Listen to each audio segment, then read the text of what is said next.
Este año 2019 se cumple el 5º centenario del fallecimiento de Leonardo da Vinci y no voy a explicar prácticamente nada. Simplemente recordar un poquito por encima que es una persona que de forma unánime recibe calificativos pues, no convencionales. Es una persona, digamos, el paradigma del sabio renacentista, está sublime, etc. Pero aparte de estos aspectos por los cuales se le conoce fundamentalmente, ¿verdad? Fue el precursor de máquinas e inventos mecánicos. No se ha podido materializar hasta muy recientemente con la llegada de máquinas de control numérico, etc., que han permitido llevar a la práctica las ideas que tenía. Entonces, veis que la conferencia se llama Leonardo da Vinci y también ingeniero. ¿Por qué? Pues hace referencia a esta faceta de Da Vinci inventor, mecánico, ingeniero mecánico. Bien, pues para hablarnos de este tema muy interesante, por cierto, esta tarde nos acompaña Leonardo, otro Leonardo, más joven, más actual, Leonardo Guillén Pérez de la Cabeza. Es ingeniero también, pero es de caminos, canales y puertos. Ya os anticipo que esta es la 8ª conferencia que Leonardo da en este foro, en la Universidad Popular. No sé si es el récord absoluto, pero se lo podemos considerar. Leonardo ha trabajado en ingeniero de canales y puertos. Durante 14 años trabajó en una empresa constructora, participando en la construcción de presas, centrales y obras marítimas, etc. Los 8 años siguientes trabajó en una empresa consultora de ingeniería, dirigiendo equipos de ingenieros y otros técnicos para la redacción de proyectos y control de calidad de obras de edificación, carreteras, líneas ferroviarias, etc. En el año 95 ingresó por oposición en el Ministerio de Fomento como funcionario del Cuerpo de Ingenieros de Caminos, y allí trabajó durante 8 años como director de estudios y proyectos ferroviarios en la Dirección General de Ferrocarriles. En 2003 ingresó en CEIF, que es el ente público gestor de infraestructuras ferroviarias, depende del Ministerio de Fomento, trabajando allí como director de proyectos de líneas ferroviarias de alta velocidad. ¿Sí? ¿Sí? Sí, es que... Toma este a ver. Es lo que tenemos, ¿verdad? Toma este a ver. Es lo que nos ha... Quizá este se oye mejor. ¿Se oye algo mejor? Sin pegarlo mucho a la boca, no lo peguen mucho. ¿Se oye algo mejor? Bueno. Un poco más separado. En 2005 se integró, o sea, GIF se integró en el FODAPIF, administrador de infraestructuras ferroviarias. Y en esa etapa, Leonardo ha sido responsable directo de los departamentos de supervisión de proyectos y de auditorías de calidad de construcción. Bueno, pues ya ves que es la persona más indicada para hablarnos de cuestiones de ingeniería. Y muchísimas gracias, Leonardo. Muchísimas gracias a ustedes. Vamos a continuar.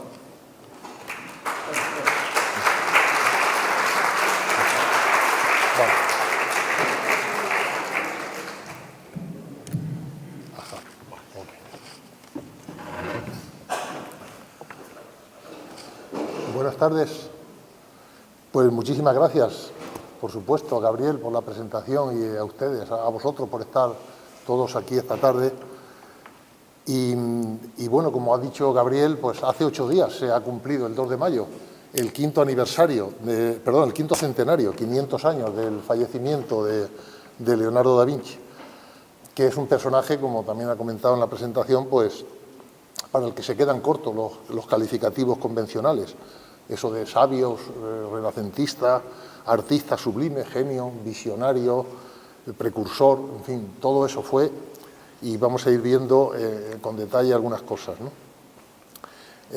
Es un personaje universal por su obra artística, pero también por sus trabajos científicos y técnicos. Además de pintor, dibujante y escultor, pues fue también investigador, fue científico, inventor, y es en estas áreas diferentes a las propiamente artísticas, por las cuales es menos conocido, en las cuales yo quisiera poner el acento esta tarde en esta charla, ¿no?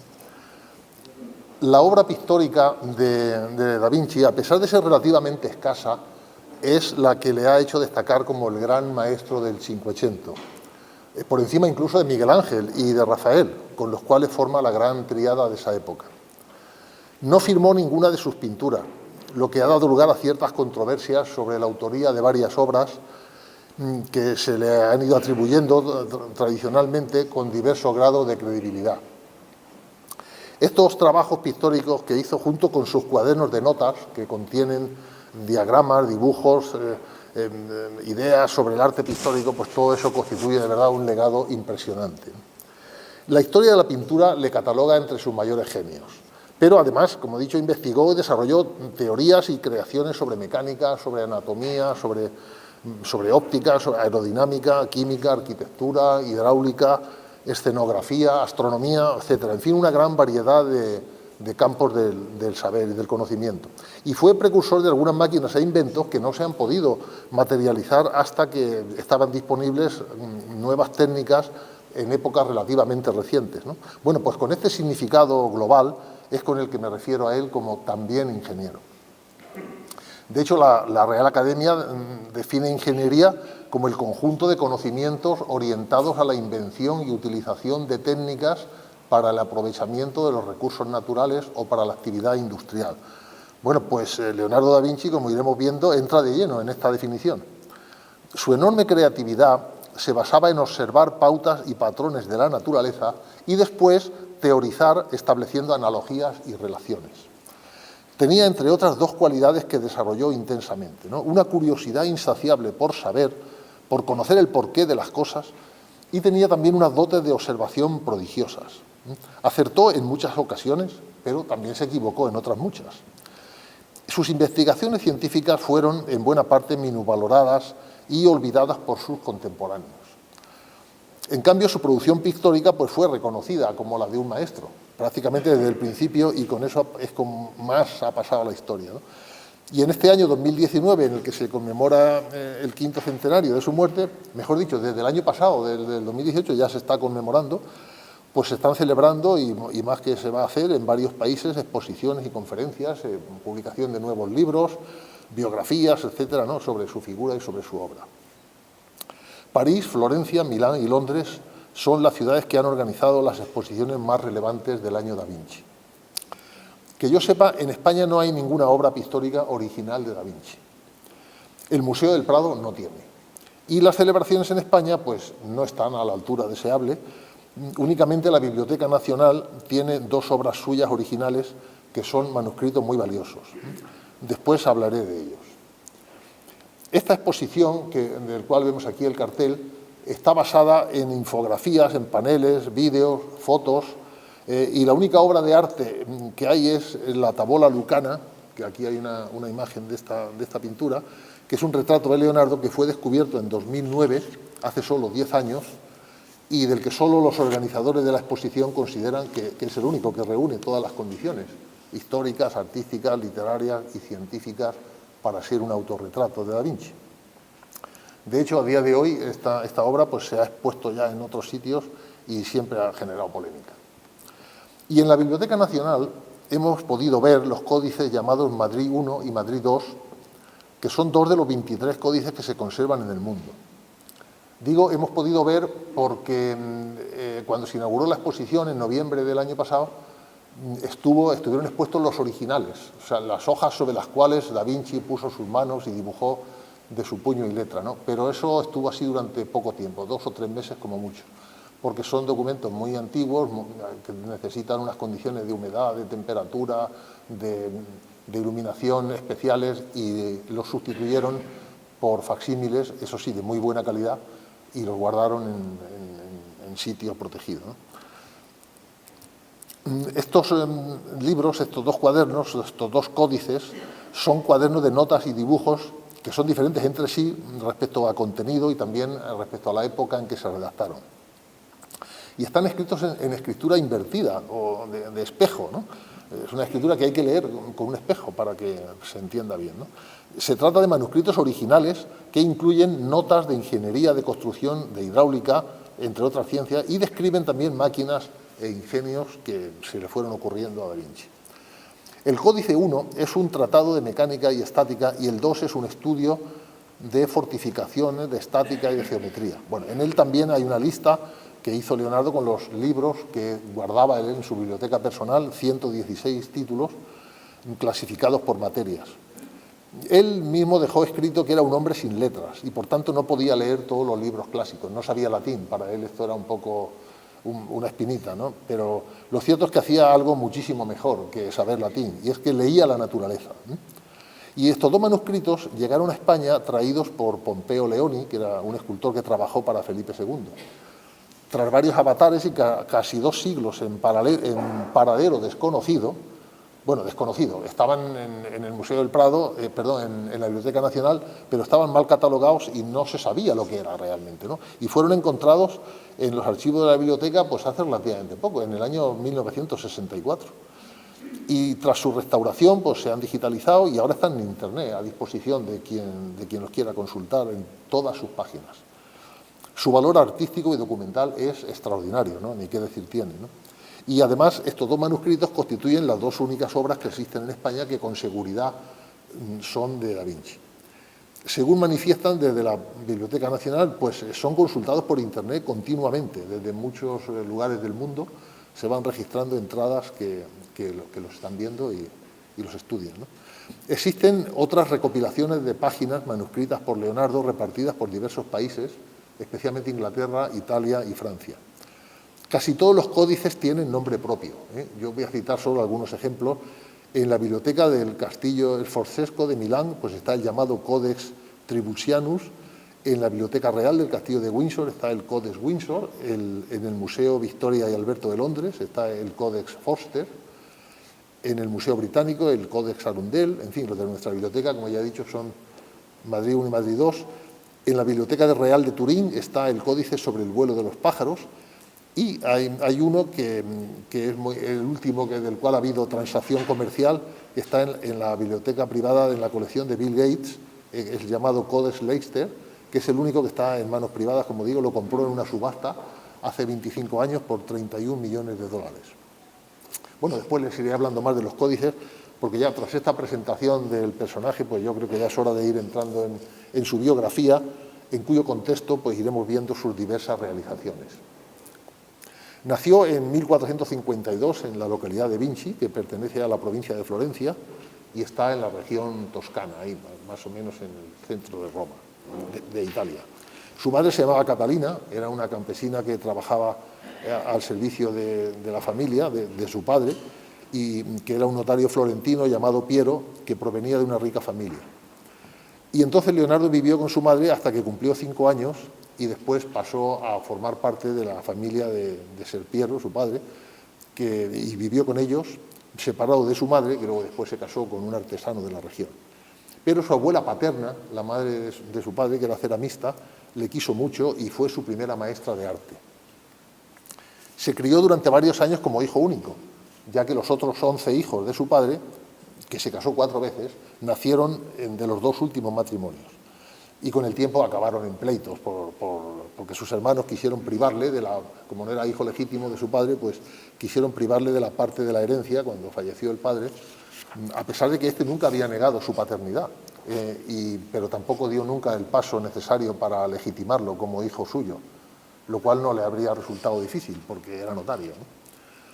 Y desde pequeño Leonardo comenzó a mostrar una enorme curiosidad y ya en la infancia inventaba y dibujaba animales mitológicos, que como él mismo escribió después, estaban inspirados en la profunda observación del entorno natural en el que creció ahí en el campo, ¿no?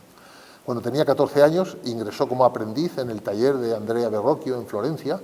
Su padre había visto unos dibujos que hacía, le pareció que el chico tenía mucho talento, se lo presentó a Verrocchio y se quedó encantado con él. Dice, pues que se venga al taller, que aquí va a madurar muchísimo. Y allí aprendió pintura, escultura, técnicas de creación artística. Por entonces, el gremio de pintores de Florencia exigía a quien quisiera ser reconocido como artista libre que tenía que cursar 6 años de formación. Y el primer biógrafo de Da Vinci, que es Giorgio Vasari, cuenta cómo cuando tenía 20 años ya quedó inscrito oficialmente como miembro del gremio de pintores de Florencia y ya comenzó a recibir encargos. También estudió y trabajó en otro taller cercano al de Verrocchio, el taller de Antonio Pollaiuolo, en el que hizo sus primeros estudios de anatomía, y probablemente allí también se inició ligeramente en el conocimiento del latín y del griego, pero no llegó a conocerlos a fondo, ¿no? Su padre le contrató para que le decorara un escudo en su palacio, en su mansión, bueno, y Leonardo pintó un monstruo, pintó algunas fuentes apuntan que esta imagen, de la cual no se conserva el original, pero en algún sitio he leído que esta imagen es la recreación de una parte de esa obra que, según dice Vasari en la biografía, se ha perdido. Lo cierto es que cuando su padre vio ese dibujo por primera vez, pues quedó muy impresionado y entonces cuando se dio cuenta, fue consciente del talento que tenía su hijo, el talento artístico en ese caso, y después el resto, ¿no? Leonardo era un joven con muy buena planta, tenía una buena vitalidad, y es muy probable que sirviera de modelo en esta escultura de bronce que hizo Verrocchio. Es una obra que fue muy apreciada en su tiempo, además de por su calidad, porque representa a un personaje que es capaz de derrotar a un enemigo mucho más poderoso. Y esta idea era considerada en Florencia como una alegoría de la propia ciudad, capaz de enfrentarse a otras ciudades-estado más fuertes que Florencia, como eran Roma o Venecia y Milán. De hecho, las esculturas de David son todo un símbolo en la capital de la Toscana, porque desde la que hizo Donatello hasta esta, y todas las que se han hecho posteriormente, pues artistas de la categoría de Miguel Ángel y de Bernini, es un motivo escultórico muy recurrente. Sobre la valía de Leonardo como modelo masculino, tenemos otro ejemplo en este cuadro también de su maestro Verrocchio, Tobías y el ángel. Parece que el propio Leonardo pintó algunas partes de este cuadro. Los primeros destellos de su genio creativo se manifestaron con la pintura, y esto fue así hasta tal punto que no tardó en superar a su maestro. Esta obra es un buen ejemplo de ello, al decir de los expertos, ¿no? El bautismo de Cristo se considera el primer trabajo importante de Leonardo da Vinci como aprendiz, colaborando con su maestro Verrocchio. Y se ha destacado por parte de los especialistas que los ángeles que vemos a la izquierda, estos aquí pintados por Leonardo, contrastan con la brusquedad del rostro del Bautista, que es obra de Verrocchio. El primero que mencionó la intervención de Leonardo en esta tabla pues fue Vasari, el cual he nombrado antes, y voy a darle ahora un poco de contexto a este Vasari, a ver quién es, ¿no? Y ya que por la época en que vivió, sus testimonios sobre Da Vinci pues tienen gran valor biográfico y documental. Perdón, Leonardo. Sí. Yo no sé si no debería acercar un poco más el micrófono. El micrófono. Pienso que por atrás no se oye. Pues a ver si ahora quizá.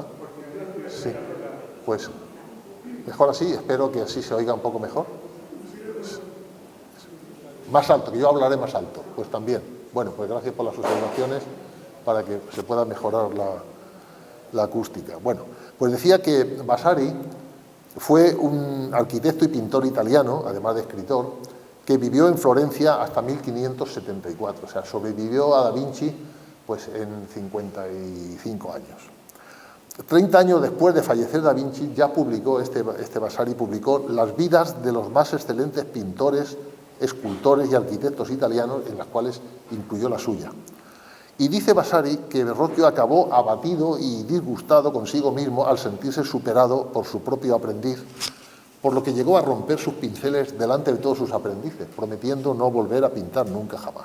Bueno, según otras fuentes esto parece que no es del todo exacto, pero sí es una anécdota que puede servir de ejemplo sobre el talento que ya mostraba el joven pintor. Lo que sí está más contrastado es que Verrocchio ejerció sobre Leonardo una profunda influencia, no tanto artística como intelectual. Y bueno, las dos, por supuesto, pero intelectualmente también le aportó mucho y le ayudó a madurar. Y esta etapa de su vida en el taller resultó muy importante porque además conoció allí a artistas influyentes como Sandro Botticelli y Pietro Perugino. Florencia era entonces una de las ciudades más ricas de Europa, era un verdadero emporio, también comercial, en el que la corte de los Medici pues, debía gran parte de su esplendor a los artistas con que contaba, para muchos de los cuales Lorenzo el Magnífico era su mecenas. Según algunas fuentes, Leonardo superaba a sus competidores por su calidad como pintor, pero parece ser que cada vez era menos querido por los influyentes mecenas florentinos, debido a que su genio creativo no estaba centrado exclusivamente en la pintura y con frecuencia no terminaba los encargos que le hacían y por eso pues iban cada vez a menos. Cuando Lorenzo de Medici recibió una petición del Papa para que le enviara a los mejores artistas con el fin de decorar las paredes de la Capilla Sixtina, pues le propuso a otros y Leonardo se quedó a un lado. Y esto supuso para él una gran humillación pública, que por cierto no era la primera que sufría, ya que pocos años antes había sido acusado de sodomía y fue juzgado también, y aunque resultó absuelto, padeció la vergüenza pública. Y ahora la nueva decepción por verse ignorado le creó tal frustración que decidió cambiar de aires y buscar una nueva vida para poder desarrollar sus muchas habilidades más allá de las propias de un pintor. En definitiva, buscaba un futuro más próspero. Y esto fue cuando Leonardo tenía 30 años de edad en 1482. Dejó Florencia y se dirigió a Milán, que estaba teniendo entonces un gran auge bajo el gobierno de Ludovico Sforza, el famoso Ludovico el Moro. Podríamos pensar que redactar el currículum es algo inventado recientemente, pero no. No se trata de algo nuevo. El mecenazgo propio del Renacimiento, en el que los nobles patrocinaban las obras de los artistas, obligaba en muchas ocasiones a quien quería ser contratado pues, a escribir un documento detallando su formación y su experiencia. Así es que Leonardo, cuando quiso cambiar de trabajo, redactó un texto para venderse como constructor, como creador de instrumentos bélicos y como organizador de fiestas. Vamos a ver que en él se refleja claramente que Leonardo se consideraba ya a sí mismo más ingeniero que otra cosa. Le voy a leer este currículum y luego vamos a comentar algunas cosas de él.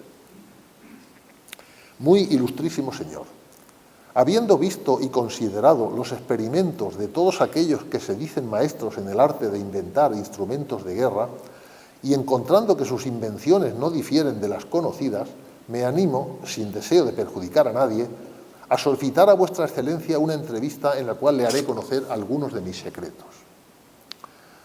Dispongo de unos puentes extremadamente ligeros y fuertes, adaptados para ser fácilmente transportados para salir a la persecución o, cuando sea necesario, escapar de cualquier enemigo, y otros, seguros y resistentes al fuego y a la batalla, fáciles de elevar. También métodos para quemar y destruir los puentes de los enemigos. En el punto 2 dice, sé cómo, cuando una plaza ha sido sitiada, sacar el agua de las trincheras y realizar infinitas variaciones de puentes, caminos, cubiertos y escaleras y otras máquinas pertinentes en dicha ocasión. 3. Si por la altura de los terraplenes o su posición es imposible cuando se sitie una plaza bombardear el lugar, tengo métodos para destruir cada roca u otras fortalezas, incluso si tienen su base en una roca. 4. También tengo morteros fáciles de transportar y con ellos puedo arrojar pequeñas piedras que casi parezcan una tormenta y con el humo de ellas causar un gran terror en el enemigo para su confusión y perjuicio. 5. Si el combate tuviese lugar en el mar, tengo varias clases de máquinas eficaces para el ataque y la defensa, y navíos que resistirán el ataque de las armas más grandes y la pólvora y el humo. 6. He ideado métodos de llegar por lugares secretos y sin ruido a un punto determinado, incluso si se necesitase pasar bajo un río o un foso. 7. Haré carruajes cubiertos, seguros e imposibles de atacar, que entrando entre el enemigo con su artillería no habrá ningún grupo de hombres tan grande que lo pueda romper, y detrás de ello la infantería podrá penetrar sin ser herida y sin ningún obstáculo. 8. En caso de necesidad, construiré cañones, morteros y artillería ligera de formas adecuadas y útiles fuera del uso común. 9. Donde la operación de bombardeo fracase, elaboraré catapultas, manganas, trabucos y otras armas de maravillosa eficacia y que no suelen utilizarse. En resumen, dependiendo del caso, puedo elaborar varios e innumerables medios de ataque y defensa. Y por último, el punto 10 dice, en tiempos de paz, creo que podría proporcionaros completa satisfacción tan buena como la de cualquier otro en arquitectura y en el diseño de edificios públicos y privados y en guiar el agua de un lugar a otro. Hasta ahora no ha dicho ni una palabra de que es un artista, Ahora ya empieza a decir algo justo al final. Puedo realizar escultura en mármol, bronce o arcilla y también puedo pintar cualquier cosa que sea necesario y competir con cualquiera, sea quien sea. Además, podría encargarme de la ejecución del caballo de bronce que asumirá con gloria inmortal y eterno honor la auspiciosa memoria de vuestro padre y la ilustre casa de Sforza. Y si alguna de estas cosas anteriormente citadas le parece a alguien imposible o no viable, estoy listo para realizar el experimento en su parque o en cualquier lugar que pueda complacer a su excelencia, a quien me dirijo con la mayor humildad. Bueno, pues vemos que no explica lo que ha hecho, sino solo explica lo que puede hacer, lo cual nos puede resultar raro con los criterios actuales con los que se redacta un currículum. Casi no hay referencias, como ya he comentado, solo al final, cuando se refiere a sus obras artísticas. Es decir, decidió proponerse como ingeniero, como creador de instrumentos bélicos, como organizador de fiestas, y solo al final es cuando dice puedo pintar cualquier cosa. Realmente pretende pasar por un experto en ingeniería militar, exponiendo lo que más podía interesar al duque Ludovico, porque su dinastía había llegado al poder por la fuerza y temía las revueltas populares y también la invasión francesa, que se produjo después, ya veremos, ¿no? Queda claro que también tiene habilidades de marketing, cuando dice que logrará en el cliente una perfecta satisfacción y que demostrará eficiencia, pudiendo competir con cualquiera, sea quien sea. O sea, complejos ninguno, ¿no? Y obtuvo el trabajo que deseaba. Una vez instalado en Milán, se dedicó preferentemente a la ingeniería militar, proyectando aparatos, armas e instalaciones, y aunque no solo se dedicó a eso, también hizo otras obras muy importantes que iremos viendo. Durante 16 años, hasta que en el año 1499 las tropas del rey Luis XII de Francia invadieron Milán, estuvo al servicio de este personaje, el cual huyó tras la invasión, le apresaron al año siguiente, murió 8 años después, y este señor es un tipo despiadado que llegó por las malas a ser duque de Milán y tuvo una biografía tumultuosa, pero bueno, no nos vamos a detener en ella. Un gran biógrafo de Leonardo da Vinci es Walter Isaacson, cuya magnífica obra se ha publicado hace un año, y me voy a referir a ella más de una vez. Para escribir esta biografía se ha basado en los manuscritos que se conservan, unas 7.200 páginas, y se estima que apenas esto es solo el 25% del total. Y se pregunta a este autor si Leonardo iba en serio con sus alardes sobre ingenios militares. Realmente no había participado nunca en una batalla, ni había fabricado ninguna de las armas que dice en su carta.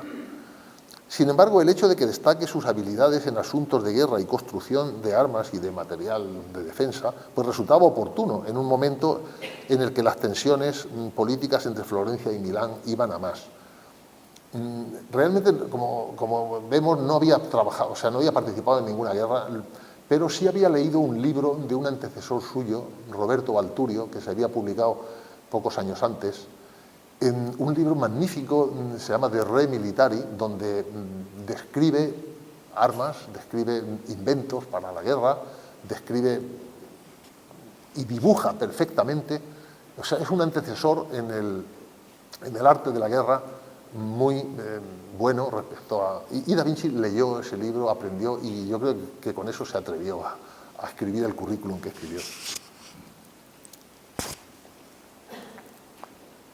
Cabe suponer que con este currículum pues Leonardo tuvo que padecer internamente una contradicción en sus valores personales, porque él incluso no era nada belicista, era un hombre pacifista, incluso se hizo vegetariano, porque tenía un gran amor a los animales, cuando consideró seriamente el hecho de que los animales sienten dolor.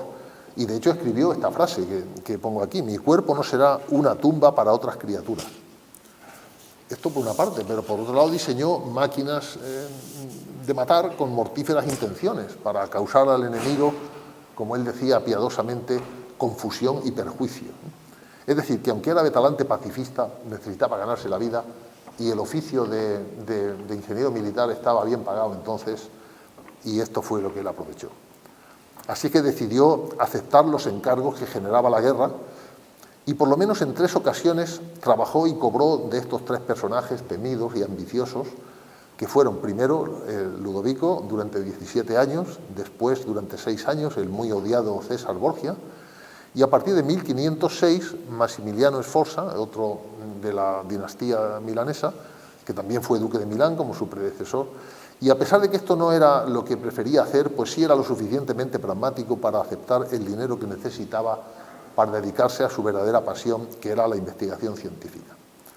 Es decir, podríamos decir que lo que buscaba y acabó encontrando era un buen contrato como ingeniero militar, porque así estaba más seguro de que le iban a pagar bien.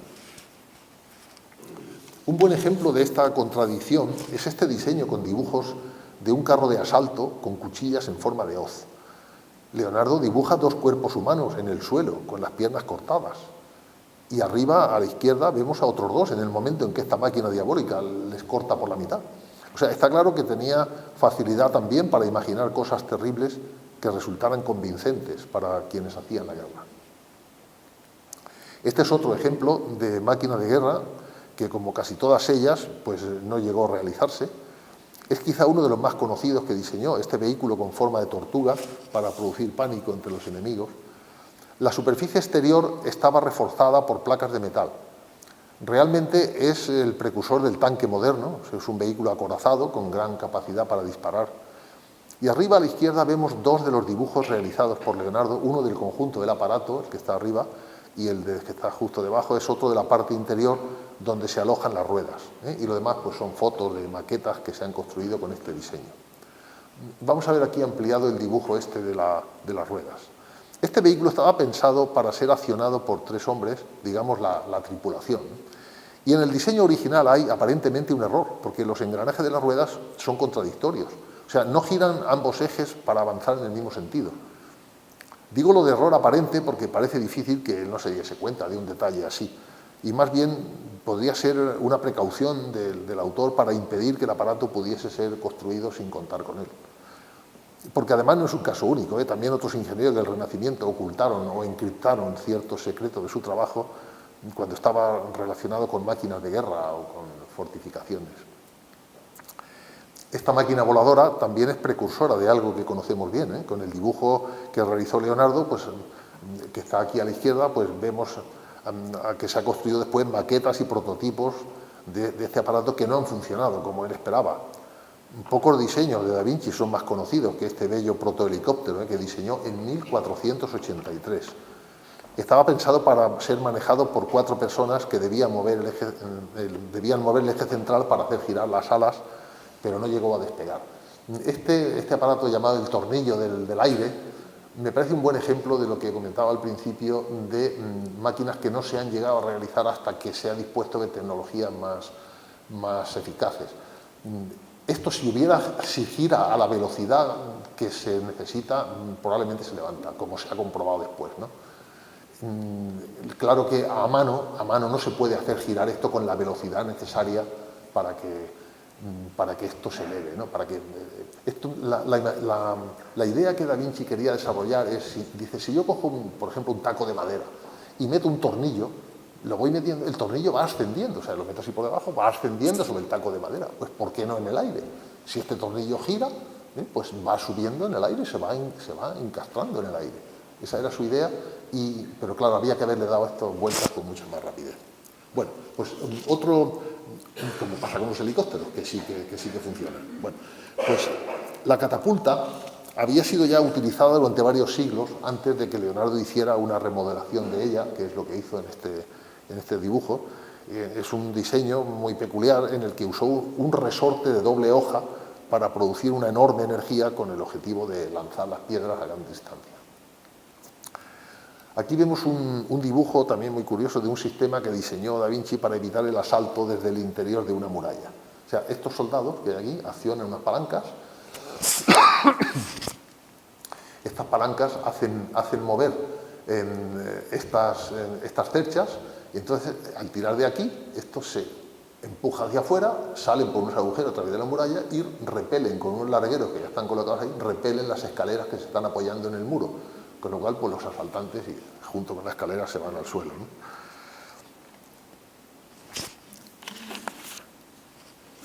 Este dibujo corresponde a una ballesta gigante que diseñó para lanzar bombas o proyectiles rocosos. El boceto es de un aparato grandioso, un aparato que tiene 24 metros de ancho y 23 de largo, y también es meticuloso, tampoco llegó a construirse. Para su desplazamiento se necesitaban 6 ruedas y parece claro que el autor pensaba en infundir temor más que otra cosa, ¿no? Porque el temor que las armas grandes podían infundir en los enemigos pues era tan importante como el daño que podían causar. Por lo que el tamaño de este enorme arco pues tenía también un efecto disuasorio para aterrorizar a los enemigos y que huyeran en vez de atacar. Hay otros dibujos con variaciones sobre este mismo tema que refuerzan la idea del propósito disuasorio este que les digo.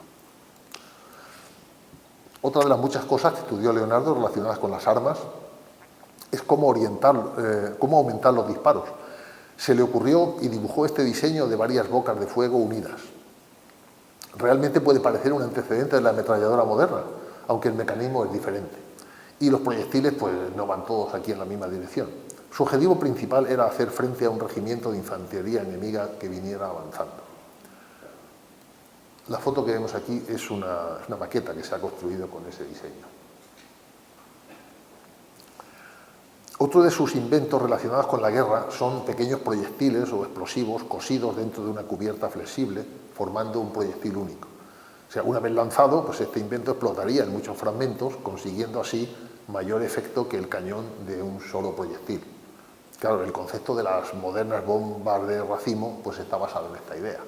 Es un arma que me parece que está prohibida en la legislación de la mayoría de los países. Da Vinci pensó en la guerra por tierra, por mar y por aire. Y cuando fue a Venecia, en el año 1500, cuando ya salió de Milán, el Imperio Otomano amenazaba con invadir el Ducado de Venecia.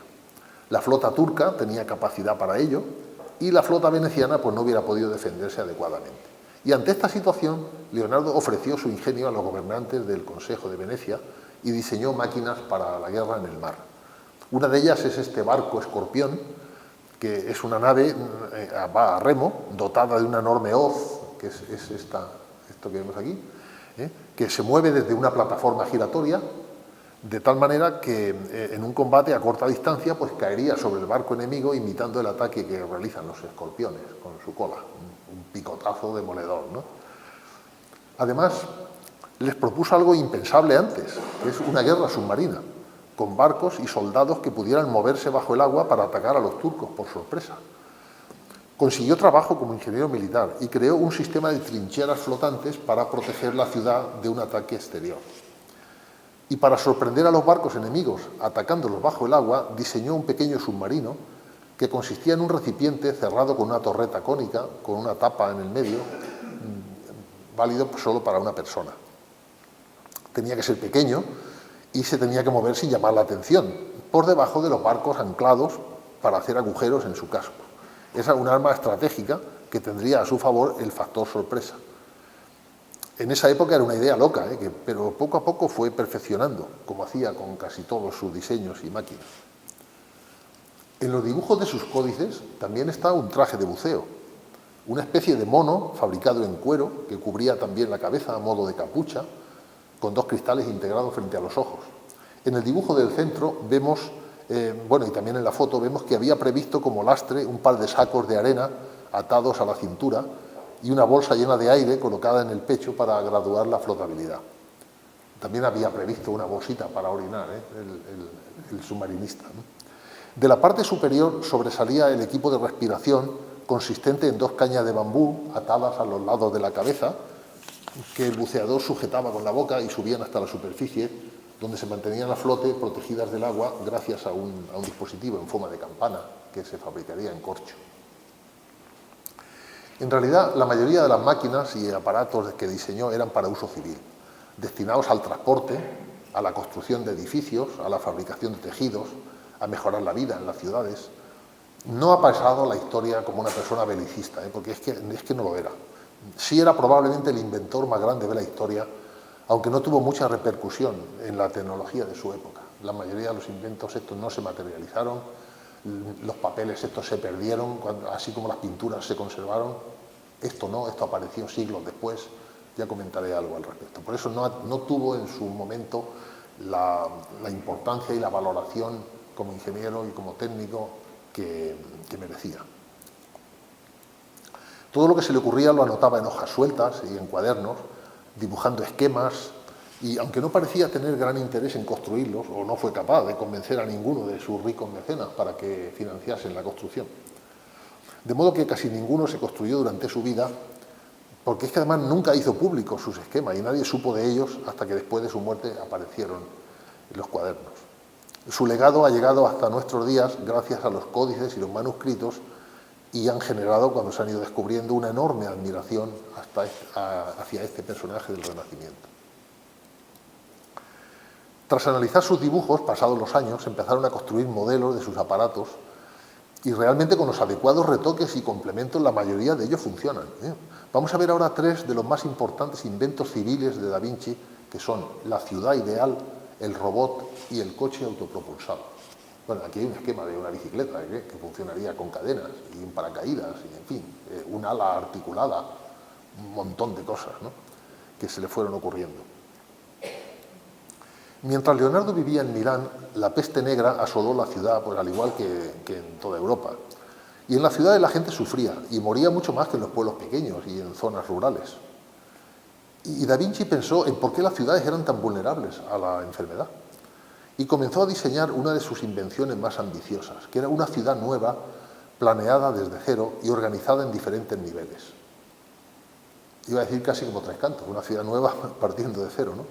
Pero bueno, lo que se le ocurrió es que escribió en uno de sus cuadernos: por las calles superiores no circularán vehículos ni objetos similares, sino que serán de uso exclusivo de las personas. Los carros y las cargas para uso y comodidad de los habitantes deberán utilizar las calles inferiores. En otra parte de sus cuadernos dice: los suministros como la madera, el vino y otras cosas similares se llevarán por la puerta M. Esta es la puerta M. Y también dejó escrito que los retretes, establos y otras materias fétidas deberán vaciarse subterráneamente. Y añadió que la anchura de las calles debía estar proporcionada con la altura de los edificios. Y todo lo que pudiera ser causa de enfermedades o contagios lo situaba en el nivel más bajo, construyendo una red de canales para recoger y sacar de la ciudad rápidamente los excrementos y los desechos. O sea, su proyecto de ciudad ideal revolucionó las teorías urbanas y las propuestas de otros arquitectos del Renacimiento que estaban basadas en el cumplimiento de los objetivos básicos de defensa, de seguridad y, además, de salubridad.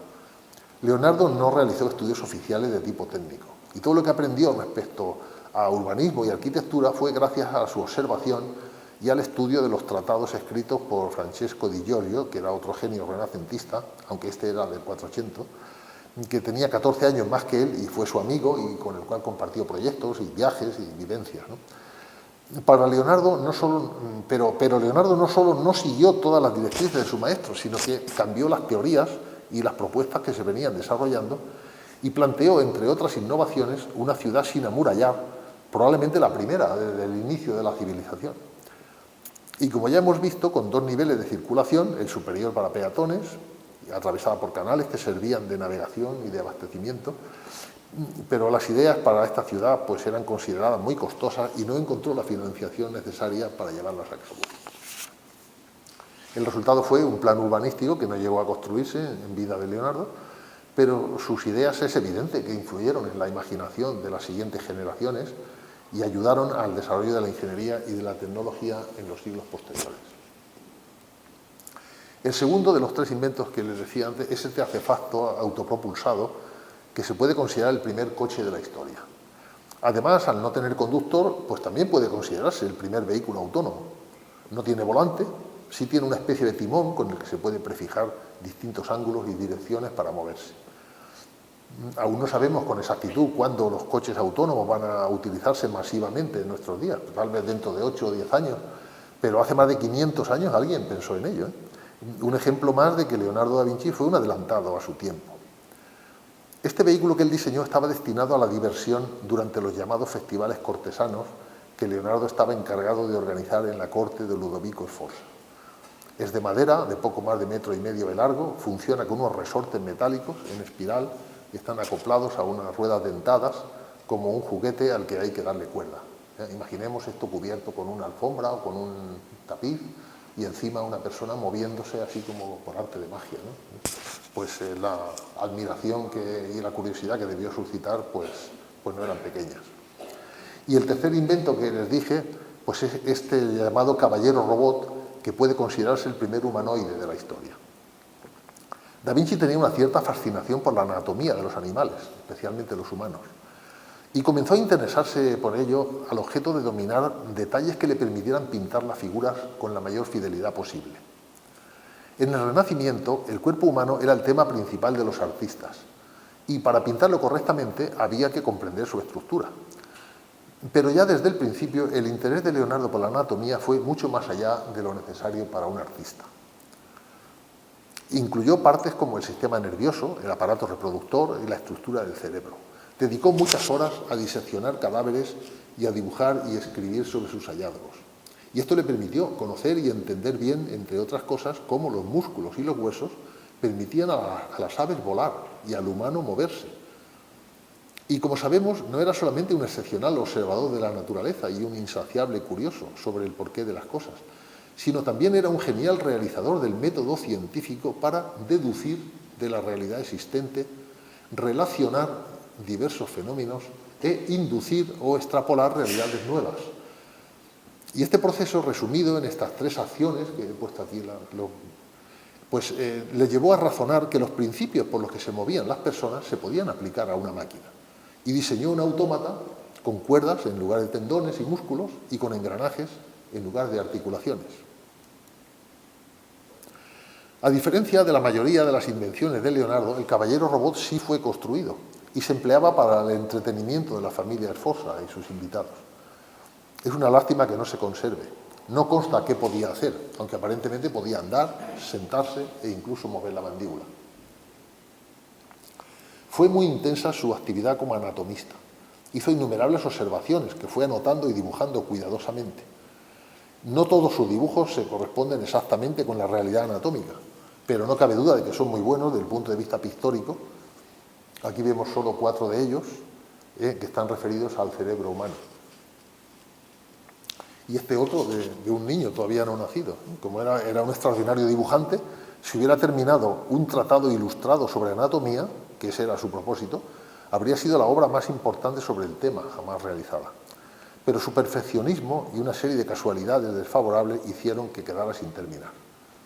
Y cuando falleció, las páginas sobre anatomía quedaron entre sus documentos privados, que alrededor del año 1580, es decir, 60 años después de su fallecimiento, fueron adquiridos por el escultor Pompeo Leoni, que les he mencionado antes, que los encuadernó en varios álbumes, los llamados códices que hemos visto, ¿no? Y el que está en la Biblioteca Real del Castillo de Windsor, que contiene prácticamente todos los dibujos de anatomía de Leonardo que están conservados hasta hoy.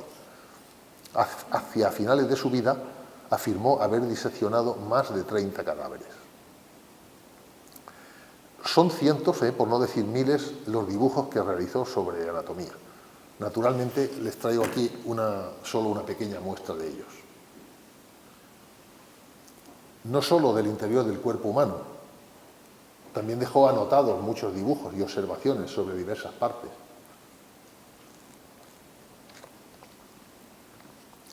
Incluidos los órganos genitales, internos y externos. Y dejó escrita la frase que vemos aquí debajo. El acto de la cópula y los órganos que intervienen son tan feos que si no fuera por las caras, los adornos de los actores y los impulsos que los mueven, la especie humana desaparecería. En el Renacimiento se consideraba que el cuerpo humano era un reflejo de la armonía del universo. Alrededor de 1490, Leonardo realizó un estudio detallado de las proporciones humanas, intentando comprobar que cada parte fuera una fracción de un todo, tal como lo representó en su famosísimo dibujo del hombre de Vitruvio, que realizó a partir de los textos de Marcus Vitruvius Polión, un arquitecto, escritor e ingeniero romano del siglo I a.C. Lo más llamativo de lo que había escrito Vitruvio sobre esto son 2 cosas. La primera es que si se mide la estatura de una persona, la medida resultante es la misma que entre las puntas de los dedos con los brazos extendidos. Y la segunda, que el ombligo es el centro del cuerpo humano. Es decir, que si trazamos una circunferencia con centro en el ombligo, esta tocaría las puntas de manos y pies de una persona que tuviera estirados los brazos y las piernas. Repito que estas ideas ya las había escrito Vitruvio 15 siglos antes, pero no había dibujado nada sobre ello. Y Leonardo hizo los dibujos, hizo también sus propias mediciones, y corrigió algunas de las cosas que había medido Vitruvio. En este dibujo, probablemente el más famoso de los que realizó, dejó constancia de las dos afirmaciones de Vitruvio. Respecto a la primera, dibujó una persona inscrita en un cuadrado donde vemos que la estatura tiene la misma medida que de las puntas de los dedos. Y respecto a la segunda, dibujó la circunferencia circunscrita a dicho cuadrado. De aquí algunos, yo creo que con poca rigor, dicen que encontró la cuadratura del círculo. Me parece que no tiene... No, hay un cuadrado y un círculo, pero no. Decir que esto es la cuadratura del círculo me parece una exageración. Bueno, pues a modo de ejemplo citaré algunas de las mediciones que hizo Leonardo, que como digo corrigió algunas de las que ya había hecho Vitruvio. Decía Leonardo, 4 dedos hacen una palma, 4 palmas hacen un pie, 6 palmas hacen un codo y 4 codos hacen un paso, y 24 palmas hacen a un hombre. Y otras muchas, bueno, en las que no nos vamos a detener ahora. Bueno, el redescubrimiento hecho por Leonardo y otros autores de las proporciones matemáticas del cuerpo humano está considerado como uno de los grandes logros del Renacimiento. Y este dibujo se considera como un símbolo de la simetría básica del cuerpo humano y, por extensión, del universo en su conjunto. Durante aquellos años, Leonardo estaba trabajando además en un inmenso monumento ecuestre de bronce en homenaje a Francesco Sforza, el anterior duque de Milán, era el padre de su mecenas, Ludovico. Para realizar un modelo con arcilla, tomó medidas detalladas de varios caballos. Su intención era hacer en bronce la estatua ecuestre más grande del mundo, y así comenzó a diseñarla compaginando su talento artístico con sus habilidades técnicas. La tarea no era nada fácil, porque la estatua estaba proyectada para tener casi 8 metros de altura. En la parte baja, a la izquierda, aquí vemos una foto ya de la escultura ya terminada, ¿no? Pero no en su época, ¿no? Es en época reciente. La tarea no era nada fácil, porque la estatua, pues como digo, era muy grande, y aquí vemos que tiene personas alrededor, lo cual nos da una idea del tamaño de este elemento, ¿no? La foto corresponde a una estatua, al monumento este que está basado en los dibujos de Da Vinci y está colocada ahora, desde hace 20 años está colocada frente al hipódromo de Milán, es de bronce. Aquí la vemos mejor, se ha realizado fundiendo varias partes separadamente y ensamblándolas después, esto de una sola pieza no se puede hacer, ¿no? Pero hace 530 años la tarea era mucho más complicada. Entre otras cosas, pues se necesitaría verter unos 100.000 kilos de metal fundido en un molde, y eso con la rapidez suficiente para que el enfriamiento fuese uniforme. Y Leonardo inventó para ello un sistema de hornos múltiples y otros medios auxiliares, como poleas, etcétera, que no llegó a utilizar, porque la amenaza de guerra hizo que todo el metal fuera destinado a fabricar cañones y munición. Lo que sí consiguió es realizar el modelo en arcilla del caballo y exhibirlo en Milán. Según escribió Vasari, todos los que vieron el gran modelo de barro aseguraron que era la más excelente y magnífica obra que habían visto nunca. No se conserva nada de ello, desgraciadamente, porque cuando Milán fue invadido por las tropas del rey de Francia, los soldados franceses lo usaron como blanco para practicar con sus ballestas y todo quedó destruido. Y en la exposición de nuestra Biblioteca Nacional se pueden ver estos modelos realizados de una pata y de la cabeza del caballo. La escala comparativa para apreciar su tamaño nos la da las puertas que se ven en las fotos. Estas puertas tienen casi 4 metros de altura, es decir, prácticamente la altura que tiene la pata, ¿no? Corresponde, aquí vemos también un dibujo, que ahora voy a hablar un poco más de él, que corresponde al encofrado o al molde que es necesario para hacer el modelo en arcilla. Y en esta misma página, que no es la única sobre el tema, están también numerosas anotaciones. Escribió pues sus ideas. Este es el sello de la Biblioteca Nacional, colocado sobre el original. Este códice está aquí en Madrid. O sea, estos dibujos están en los códices de Madrid. Leonardo tenía una mentalidad práctica y también aquí lo demostró como corresponde a un ingeniero concienzudo y detallista. Durante su primera etapa milanesa, no solo llevó a cabo proyectos realizados con la hidráulica, con la mecánica, con sistemas de defensa, fortificaciones, urbanismo, etcétera, por supuesto también con la pintura, ¿no? Y vamos a ver rápidamente algunas de las pinturas más importantes que hizo. Un par de retratos femeninos la Virgen de las Rocas y la Última Cena. Aquí le he puesto las 4. Este magnífico retrato es la Dama del Armiño. El debate sobre la autoría de Leonardo duró hasta 1889, o sea, varios siglos. Esta dama era Cecilia Galerani, que era hija del embajador de Florencia en la corte milanesa, una mujer muy culta e inteligente. Componía poesías y participaba en tertulias cortesanas, además de tocar algunos instrumentos musicales. Al poco tiempo de instalarse en la corte de Milán, con solo 15 años de edad, se convirtió en la amante favorita del duque Ludovico, y por la fecha en la que se ha datado el cuadro debía tener aquí unos 17 años.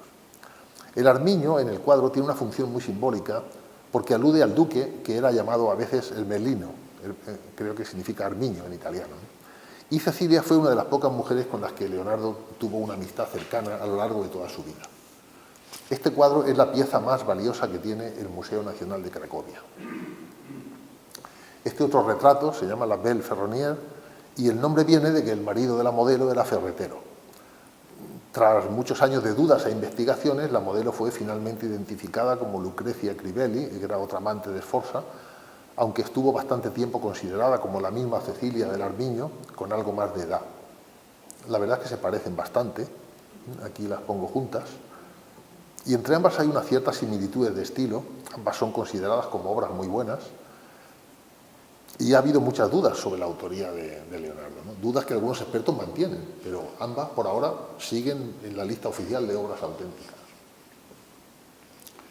Respecto a la Virgen de las Rocas hay dos versiones, dos cuadros con el mismo tema. El primitivo, que es este que está en el Louvre, está pintado sobre tabla, y hay otra versión sobre lienzo que está en la National Gallery de Londres. La obra fue encargada a Leonardo para ser colocada en el retablo de la iglesia de San Francisco Grande de Milán. Mide casi 2 metros de altura y en el contrato se le obligaba a realizar 3 pinturas para formar un tríptico. Pero por alguna razón, quizá porque se le pagó menos de lo acordado, Leonardo y la cofradía que se lo encargó salieron tarifando y la tabla no llegó a instalarse y se la quedó el propio Leonardo. Más adelante los franceses que conquistaron Milán se apropiaron de ella y en Francia sigue, en el Museo del Louvre. Esta obra tiene una gran simbología y para los entendidos en arte es un verdadero tratado de pintura en diversos aspectos como técnica, historia bíblica, composición, perspectiva, dibujo, colorido, etc. Bueno, es bastante destacable el uso de la técnica llamada sfumato, que difumina los contornos de las figuras, creando un ambiente un poco misterioso. Para hablarles de la versión que hay en Londres, les pongo esta pantalla en la que las vemos las dos juntas. Hay muchas dudas de que la versión londinense sea obra de Leonardo, al menos en su totalidad. Algunas de sus partes se atribuyen claramente a discípulos suyos. A diferencia de la primera versión, el ángel deja de señalar a Juan Bautista, que es el niño que está con la Virgen María, que no es Jesús, como podría parecer a primera vista. Los colores son más fríos y la luz que se ve al fondo de la cueva es más clara. Los personajes tienen en esta versión un halo de santidad que Leonardo no había pintado en la primera versión, y también se puede observar a Juan con una cruz de junco, lo cual forma parte de la iconografía del personaje. Además, la atmósfera difuminada que decía antes se muestra en el cuadro de Londres mucho menos sutilmente y en lugar de penumbra aparecen sombras más marcadas y algunos reflejos metálicos. En ambas versiones la gracia de la figura, la estructura triangular de la composición y el uso del sfumato para realzar el sentido espiritualista de la escena, pues todo esto produjo una revolución estética para sus contemporáneos. Y esta es la gran obra de Da Vinci en Milán. Grande no solo por su tamaño, de casi 9 metros de longitud por 4,5 de altura. Se trata de la Última Cena, una pintura mural realizada para el refectorio del convento dominico de Santa María de la Gracia, por encargo del duque de Ludovico, y que Leonardo terminó en 1498. En principio era un encargo modesto, pero acabó otorgando a su autor la definitiva consagración como pintor. La obra se deterioró rápidamente porque en menos de 20 años había perdido su original esplendor y ha sido restaurada 6 veces a lo largo de su centenaria historia. Algunas restauraciones han sido malas y perjudiciales. Al parecer, solo el 20% de todo el mural actual ha salido directamente de las manos de Leonardo. El motivo pictórico, casi podríamos decir el argumento de esta obra, es el dramático momento en que Jesucristo acaba de decir a los apóstoles: uno de vosotros me traicionará. Y capta de forma genial el momento de sorpresa de los comensales. bueno, de todos excepto de Judas Iscariote, este que se ve aquí. Como en otras de sus obras, Leonardo experimentó con múltiples aspectos de la pintura, desde los dibujos hasta las técnicas del pintado en sí. En esta obra tienen especial importancia el efecto de la luz y la perspectiva, así como la expresividad de los estados de ánimo de los personajes, todo lo cual dota a este mural de vida y de ritmo. Esta obra es un gran ejemplo del interés que tenía Leonardo por el estudio psicológico de los personajes de sus cuadros, y muchos expertos e historiadores del arte consideran como una de las mejores obras pictóricas del mundo. Les traigo aquí algunos de los muchos bocetos que diseñó antes de pintarla. Se han escrito verdaderos tratados monográficos sobre esta obra, pero no nos vamos a detener mucho en ella. Lo que sí diré es que se convirtió no solo en una de las obras más icónicas de la historia del arte, sino en una obra maestra para artistas de todo el mundo. Aquí vemos otros dos dibujos sobre la misma... Leonardo hizo cientos de dibujos previos, bocetos y estudios diversos sobre los personajes, dibujos y bocetos que tienen un gran valor por sí mismos. En diciembre de 1499, el ducado de Milán fue derrotado por las tropas del rey Luis XII de Francia, con la colaboración de César Borgia. Ludovico el Moro era un personaje cruel, pero comparado con César Borgia era un angelito. Como dice Walter Isaacson, en todo lo que se considerara odioso, Borgia pasaba por ser el rey.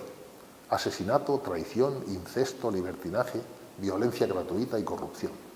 Combinaba las ansias de poder de un tirano brutal con la sed de sangre de un psicópata. Y en otra página añade: lo único que le redimió en parte ante la historia, y desde luego sin merecerlo, fue que Maquiavelo lo presentara como un modelo de astucia en el príncipe y que apoyara su crueldad como una herramienta para ejercer el poder.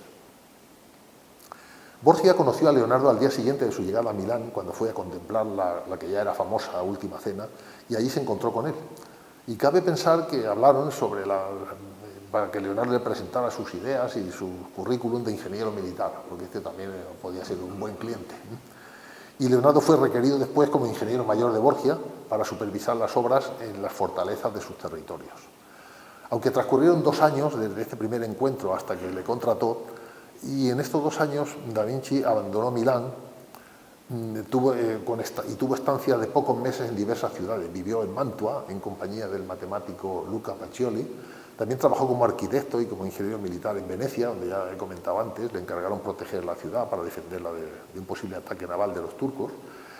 Pero los costes de llevar a cabo sus ideas pues eran excesivos para los venecianos y sus geniales ideas pues no pasaron de bocetos. Después volvió a visitar Florencia, después de que había estado ausente casi 20 años.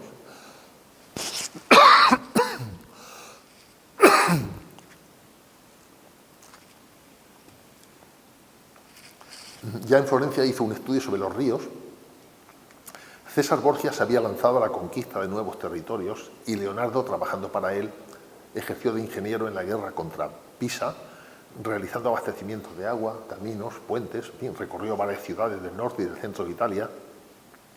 Y Borgia entregó a Leonardo un documento que es mucho más que un salvoconducto para que tuviera libertad de movimientos.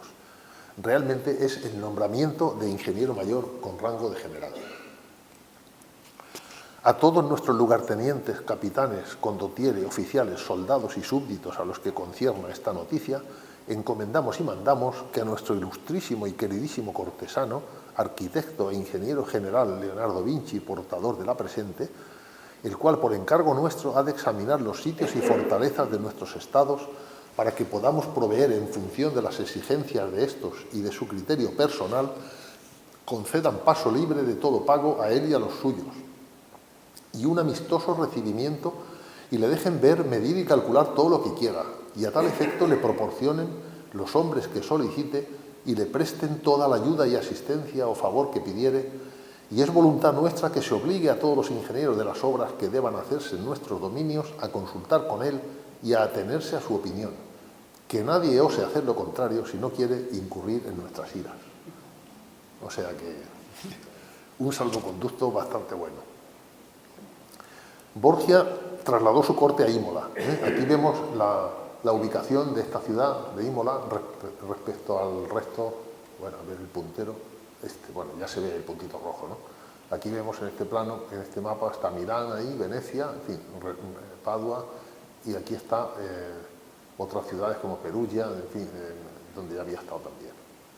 Bueno, pues aquí vemos la ubicación de esta ciudad, como digo, que Imola es ahora una ciudad que es famosa por el circuito de carreras de Fórmula 1, pero entonces era una ciudad amurallada en la que Borgia se sentía más seguro para instalar de forma permanente su cuartel general y contaba con su ingeniero favorito para hacerla aún más inexpugnable. Leonardo hizo un inventario de las fortificaciones, dibujando un plano en el que anotaba las dimensiones de las murallas, de los fosos, de las puertas de acceso. Este plano es considerado como su mayor aportación con fines militares. Realmente marcó un hito muy innovador en la cartografía. Al ser una vista aérea, o sea, una vista cenital, completamente vertical, se diferencia de casi todos los planos de la época en los que lo habitual era ver una perspectiva. Lo dibujó en colores, con tinta, acuarela y carboncillo. El foso alrededor de la ciudad y el río cercano es lo que está en color azul. Vemos también que marcó los 8 puntos cardinales, es decir, los 4 principales y sus intermedios, que están representados con trazos finos. Anotó otros datos, como las distancias que hay a las ciudades vecinas, y utilizó su típica escritura especular, lo cual hace suponer que la versión que se conserva de este plano es una copia que se guardó para él, porque cabe suponer que a César Borgia le entregaría una copia que pudiera leer por las buenas, ¿no? Además de la utilidad militar que tuvo, es una obra preciosa con un estilo innovador, combinando arte y ciencia como solo él sabía hacer, y hay muchos ejemplos de eso. Las distancias cortas normalmente las medían él y sus ayudantes dando pasos, pues como podemos hacer nosotros, ¿no?, para medir. Pero para distancias mayores, y sobre todo para terrenos que no eran horizontales, pues desarrolló el odómetro, que es este aparato del cual aquí vemos una maqueta. Es un carro en un carro de mano montó una rueda dentada vertical parecida a la de una carretilla que se cruzaba con otra también dentada horizontal, que es esta que vemos aquí arriba, y cada vez que la rueda vertical completaba una vuelta, pues la horizontal movía una muesca que empujaba un guijarro en un recipiente. Aquí caía un guijarro, con lo cual, pues tantas vueltas, tantos guijarros, pues tantas vueltas a la rueda, y como sabemos la longitud de una vuelta, pues a multiplicar y ya medimos la distancia. Esto es un precedente de los medidores digitales actuales de distancia, de los cuentakilómetros. Hizo varios dibujos de este aparato, como de casi todo lo que se le ocurría, y en uno de ellos escribió que hace que se oiga el sonido de la piedrecita al caer en el receptáculo. Tras la caída en desgracia de César Borgia, Leonardo volvió a Florencia y aquí tuvo la enconada disputa con sus hermanos por la herencia de su padre. Por entonces Florencia seguía en guerra con Pisa y Maquiavelo, que era segundo canciller de Florencia, le encargó desarrollar una idea de ingeniería con propósito militar que consistía en desviar el río Arno por detrás de la ciudad enemiga para acercarla. También se ocupó en el proyecto para la construcción de un canal navegable que comunicase Florencia con el mar, de todo lo cual solo quedaron los extraordinarios mapas y planos que hizo, que aquí vemos algunos de ellos. La obra fracasó debido a que Maquiavelo designó para construirla a un ingeniero hidráulico llamado Colombino, el cual llegó a disponer de 2.000 obreros. O sea que en este caso medios económicos sí que había para hacerlo. Pero se empezó a construir sin respetar el proyecto de Leonardo, entre otras cosas con un cauce menos profundo que el río, por lo cual pues era imposible desviarlo por ahí. Y para colmo una tormenta arruinó parte de los trabajos, y encima los pisanos se enteraron de lo que tramaban sus enemigos y en pocos días destruyeron lo que ya se había construido, derribaron los diques, rellenaron las zanjas. Y este sueño de Da Vinci y Maquiavelo pues fracasó sin remedio, pero el gobierno de Florencia dejó claro que los errores habían estado en la ejecución dirigida por Colombino y no en el proyecto diseñado por Da Vinci. En este libro, publicado por Free Press hace 20 años, 21, se indica que lo que Maquiavelo dice en su obra El Príncipe, cuando dice se necesita un líder eficaz que sepa ejecutar un plan con virtuosismo, se debe a la fallida experiencia del río Arno. Y también alude al famoso pasaje del capítulo 25 del Príncipe, donde Maquiavelo compara la fortuna e incluso el curso de la historia humana, lo compara con un río. Y dice que durante mucho tiempo se creyó, dice este libro, que durante mucho tiempo se creyó que esto no era más que una metáfora y ahora sabemos que también refleja una experiencia práctica. El desvío del río Arno inspiró también varias de las reflexiones de Maquiavelo en el libro. Bueno, estando en Florencia, Recibió Leonardo el encargo de pintar un gran mural en el Salón de los 500 del Palacio de la Signoria, y la nobleza florentina quería inmortalizar algunas escenas de su glorioso pasado. Por cierto, la autoridad que firmó el contrato con Leonardo fue Maquiavelo. Este salón fue construido en 1494 para reunir las juntas del Consejo Mayor de la República, que estaba formada por 500 miembros, a lo cual debe su nombre. Leonardo trabajó casi 3 años en una obra con 7 metros de alto y 17 de largo, casi el doble del tamaño de la Última Cena, pero no llegó a terminarla. Miguel Ángel Buonarroti, el otro gran genio del Renacimiento italiano, que había nacido 23 años antes que Leonardo, acababa de terminar su David y fue designado para pintar la pared de la izquierda. O sea, parece que había una cierta intención de hacerles competir. La de Leonardo era la pared de la derecha. Y es la única vez que los dos trabajaron en el mismo proyecto. Ambos debían realizar una batalla. La de Leonardo sería la batalla de Anghiari, y Miguel Ángel le encargaron representar un episodio de la batalla de Cassina, que había ocurrido 140 años antes. Miguel Ángel acabó el boceto, pero solo acabó parcialmente la pintura, porque fue invitado a regresar a Roma para construir la tumba del Papa Julio II. Por lo tanto, ninguno de los dos terminó los trabajos, aunque sí varios bocetos. Las pinturas inacabadas de Miguel Ángel y de Leonardo fueron vistas y reproducidas por muchos artistas, entre ellos Rubens, que hizo este dibujo en 1603. Y gracias a ello, esta escena central, llamada Lucha por el Estandarte, es la parte mejor conocida de esas pinturas inacabadas. Esta obra se conserva en el Louvre y es la más célebre de las réplicas del fresco de Da Vinci, del cual no tendríamos una idea de cómo era si no fuese por Rubens. Bueno, ahora hay un debate, luego si quieren podemos hablar de ello, sobre si la pintura original de Da Vinci se conserva realmente, porque lo que está es tapada por otra que hicieron encima. Se está investigando ahora, en estos días. La obra cumbre de esta etapa florentina, y una de las pocas obras acabadas por Leonardo, fue el retrato de Madonna, abreviadamente Mona, Lisa Gherardini, la esposa de Francesco del Giocondo, razón por la que el cuadro se conoce como Mona Lisa o la Gioconda. Y este es el retrato que más literatura ha generado a lo largo de toda la historia del arte. Como cuadro y como personaje, la mítica Gioconda ha inspirado infinidad de libros y leyendas y hasta una ópera, pero es poco lo que se conoce a ciencia cierta. Hay muchas interpretaciones sobre este cuadro que aún son objeto de debate. Ni siquiera se sabe con seguridad quién encargó el cuadro. Esta sonrisa ha hecho correr ríos de tinta y se ha visto en ella crueldad, y otros se han sentido cautivados por su encanto. Y parece ser que esta modelo es el personaje más enfermo de la historia. Se le han atribuido diabetes, hipotiroidismo, tensión alta, o sea, bueno, siempre hay interpretaciones para todo. Basándonos en las propias anotaciones de Leonardo, podemos decir que trabajó bastante para conseguir la expresión que deseaba en sus personajes. En este caso consiguió esa sonrisa de la modelo haciendo tocar un laúd.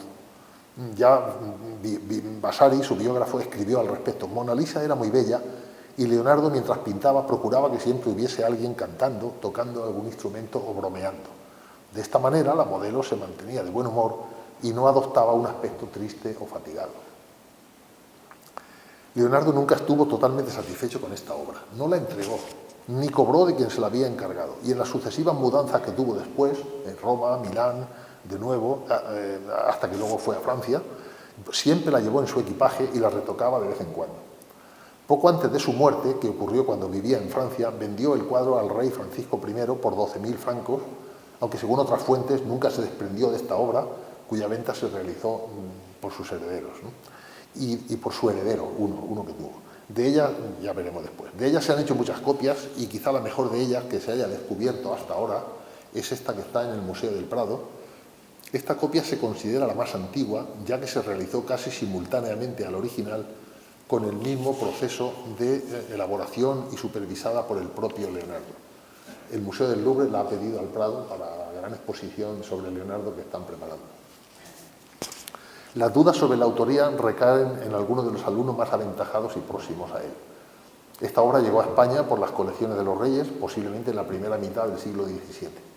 En el Museo del Prado está desde el origen de hace ahora 200 años, aunque hasta hace poco no fue catalogada.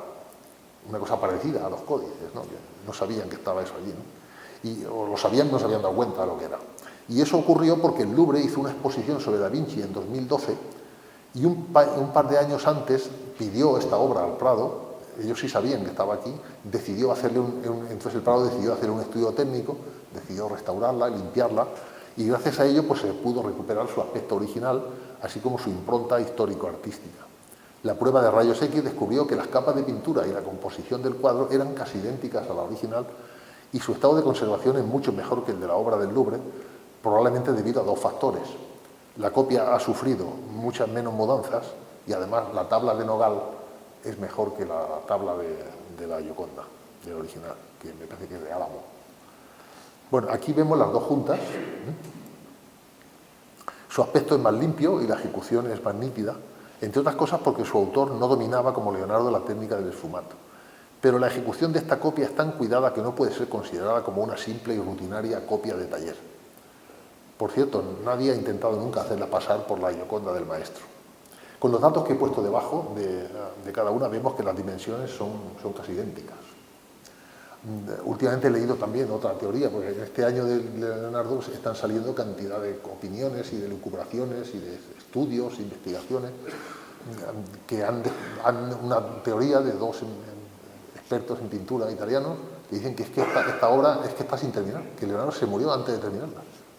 La tuvo en su poder 14 años y no llegó a terminarla y por eso aquí esta sí que la terminaron y se ven más claras. Bueno, teorías. En 1506, el gobernador francés de Milán, Carlos de Amboise, escribe a las autoridades de Florencia reclamando que Leonardo debe volver a Milán, donde había dejado obras pendientes de terminar.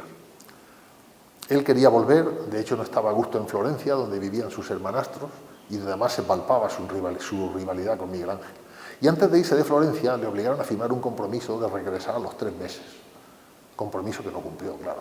Y el confaloniero de Florencia mandó una carta a Milán en la que atacaba el honor de Leonardo y amenazaba las relaciones de Florencia con Milán.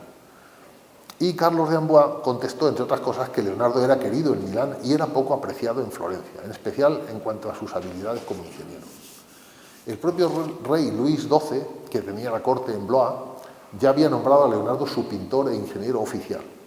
Y Carlos, que estimaba mucho a Da Vinci, le encargó trabajos de hidráulica, le encargó esculturas y también los planos de su nuevo palacio. Durante los 6 años siguientes pasó su tiempo entre Milán y Florencia. Estando en Milán, en 1507, Leonardo conoció a un joven de 14 años llamado Francesco Melzi, que llegaría a ser una de las personas más importantes en su vida. Este chico era hijo de un noble que había sido capitán de la milicia milanesa, ahora el padre era ingeniero civil, y había trabajado en el refuerzo de las fortificaciones de la ciudad, actividades por las que Leonardo sentía especial predilección. En estos años, ya Leonardo tenía 55 años, no tenía hijos, no tenía herederos, y el joven Francesco tenía vocación de artista y no poco talento. Leonardo aceptó ser su maestro y Melzi siguió estando a su lado mientras vivió. Trabajó también como su secretario personal y escribiente, especialmente en los últimos años de su vida, en los que tenía dificultades para usar las manos. Le escribía las cartas, guardaba sus documentos, los cuales conservó después de su muerte, y en los cuadernos de Leonardo aparecen anotaciones hechas de puño y letra de este Melzi. No llegó a ser un excelente pintor, aunque sí hizo dibujos de gran calidad, incluido este famoso retrato de Leonardo, y también copió algunas de las obras de este, por lo cual se debe a Melzi que sean conocidos muchos de los dibujos de Leonardo, que estando en Florencia, voy un poco más deprisa por la hora que es, estando en Florencia recibió el encargo de pintar un gran mural en el Salón de los 500, lo que he comentado antes, ¿no? No, esto ya lo he dicho. Bueno, decía que los originales de este Melzi se han perdido y cuando hice este retrato, el retrato que hemos visto antes, Melzi tenía menos de 20 años de edad y Leonardo tenía algo menos de 60. Melzi fue fiel compañero y le quería como a un hijo.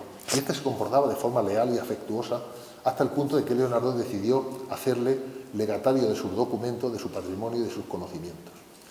Y en esos años esto era de gran trascendencia para Leonardo, lo cual se observa en sus cuadernos en los que ya muestra indicios de que está reflexionando sobre su condición mortal. Su padre y su madre habían muerto, se había enemistado con sus hermanastros y él era la única familia que tenía. Y respecto a esta segunda etapa de Leonardo en Milán, voy a extractar algunos párrafos de la biografía que ya les he mencionado, escrita por Walter Isaacson, en los cuales se pone de manifiesto nuevamente su cualidad de científico e ingeniero. Leonardo se alejó de Florencia esta vez para siempre. Prefería Milán. Allí no vivía ningún Miguel Ángel, ni había un montón de hermanastros que le demandaran. Se encontraba bajo la regencia de un monarca, no a las órdenes de un gobierno republicano. Tenía clientes entusiastas en vez de comités de supervisión, y su principal mecenas en Milán era quien más lo apreciaba. Carlos de Amboise, el gobernador real francés, que había escrito una florida carta que recordaba a los florentinos la genialidad de su compatriota. Sin embargo, el traslado de Leonardo se debió a algo más que a su simple preferencia por la vida en Milán.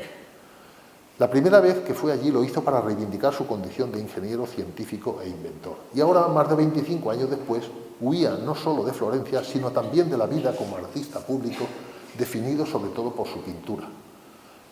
Florencia era el centro artístico del Renacimiento italiano, pero Milán y la vecina ciudad de Pavía, con su universidad, se habían vuelto intelectualmente más diversas. Carlos de Amboise se decidió a crear una corte como la de los Sforza, en la que convivían pintores, gente del espectáculo, científicos, matemáticos e ingenieros. Leonardo constituía su más preciada joya porque representaba todas esas actividades. Durante su estancia en Florencia se había centrado sobre todo en sus actividades científicas y no en encargos de pintura.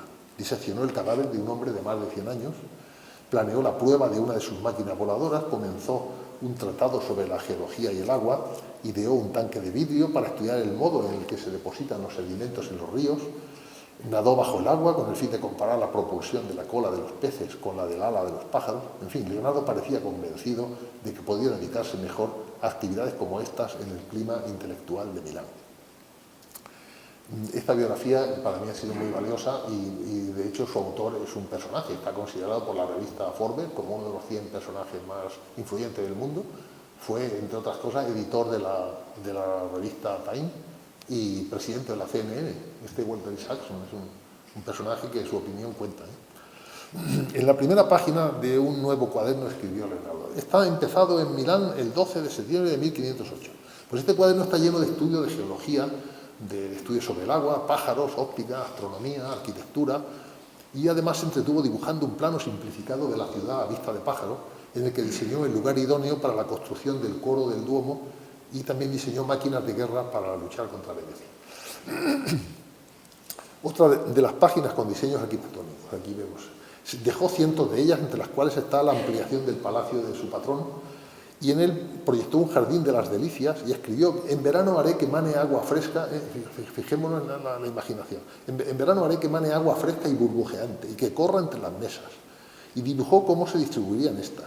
El agua movería un molino ventilador para producir brisa. Escribió que gracias al molino en todo momento correrá el aire, además de añadir conducciones de agua en toda la casa y fuentes en distintos sitios, así como un lugar por el que al pasar la gente saltará el agua por todas partes, preparada por si alguien desea dar una ducha desde abajo a las mujeres o a otras personas que transiten por allí. Es un poco travieso también, ¿eh?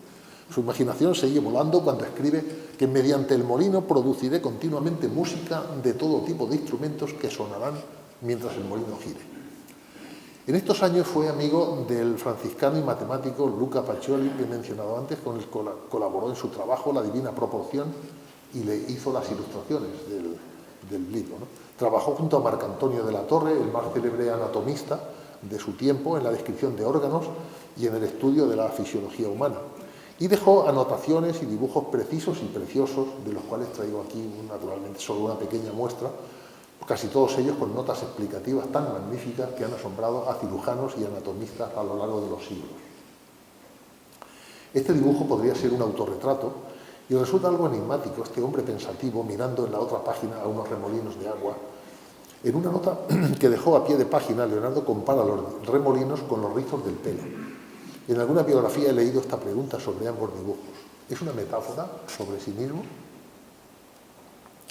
Después de la muerte de Carlos de Amboise, en 1511, y tras la batalla de Rávena, Francia se marchó del territorio italiano. Leonardo decidió abandonar Milán y comenzó una etapa de 4 años en los que buscó nuevos protectores. En 1513 se fue a Roma, trabajó para el Papa León X, que era miembro de la familia Medici, y en aquel momento Rafael y Miguel Ángel tenían mucho trabajo en el Vaticano. El ingeniero oficial era Giuliano Lamberti Sangallo, que también tenía allí un gran éxito, Así es que Leonardo solo recibió encargos modestos, sin participar ni en la construcción de las numerosas fortalezas romanas, ni en el desarrollo urbano. En Roma vivió una etapa de tranquilidad, sin grandes obligaciones, dibujó mapas, estudió antiguos monumentos romanos y además reanudó su estrecha amistad con el gran arquitecto Donato Bramante, que murió en el año 1514.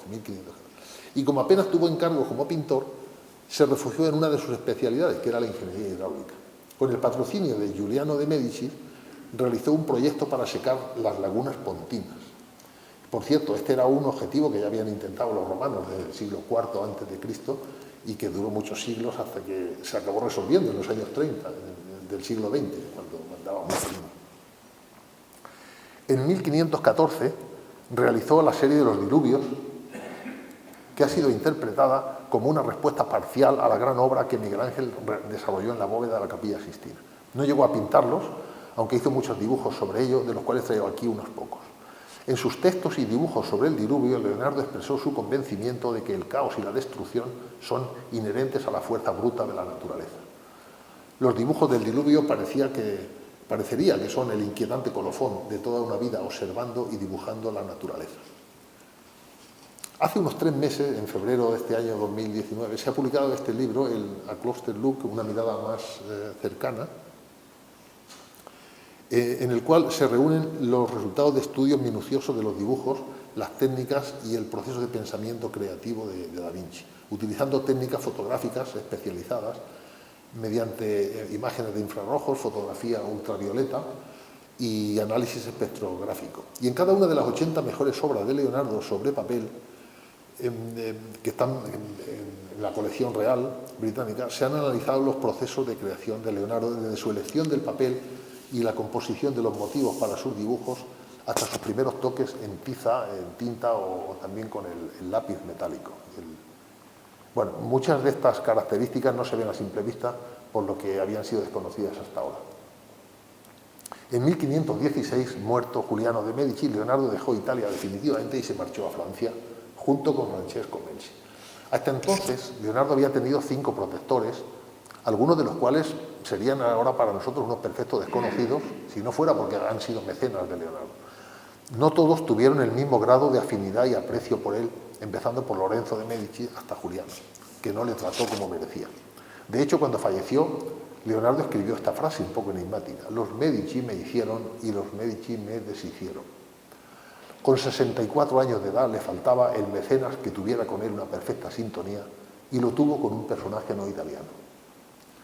En un viaje a Bolonia con el Papa León X en diciembre de 1515, Leonardo se encontró con el nuevo rey de Francia, Francisco I, que entonces contaba 21 años de edad y acababa de suceder a Luis XII, que había sido admirador y coleccionista de obras de Leonardo.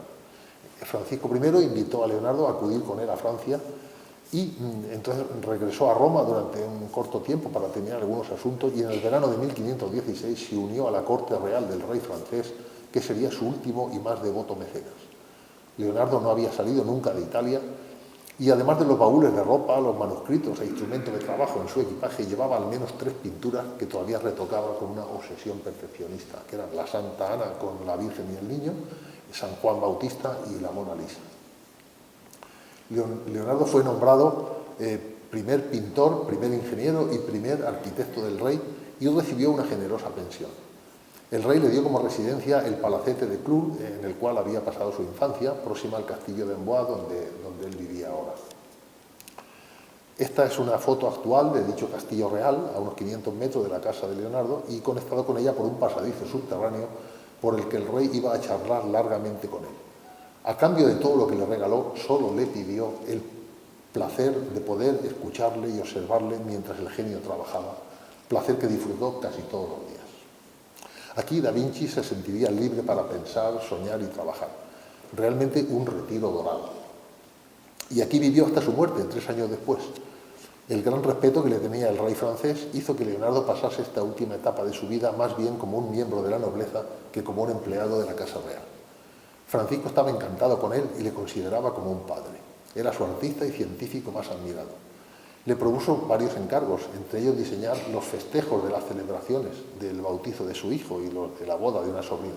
Y no eran unos festejos cualquiera. Uno de los aspectos menos conocidos del talento de Leonardo es organizador de fiestas sorprendentes y espectáculos suntuosos de los que disfrutaba la corte. Ya lo había hecho en Milán para Ludovico Sforza y también ahora para el rey de Francia. Recibió el encargo de diseñar vestimenta, escenarios, músicas.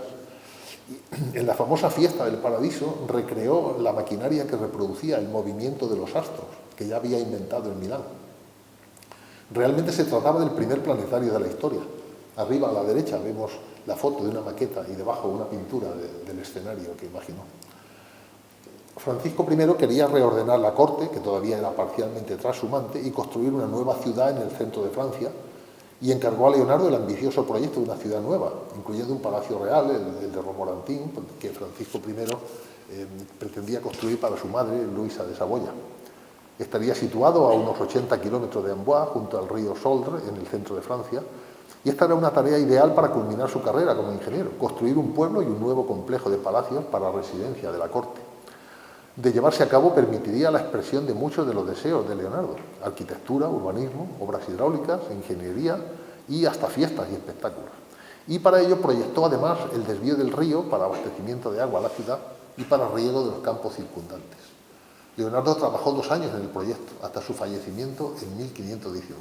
Se conservan pocos documentos, pero los que se conservan revelan que proyectó un palacio real, una ciudad lacustre conectada con una red de comunicaciones fluviales que unirían el Mediterráneo con el Atlántico.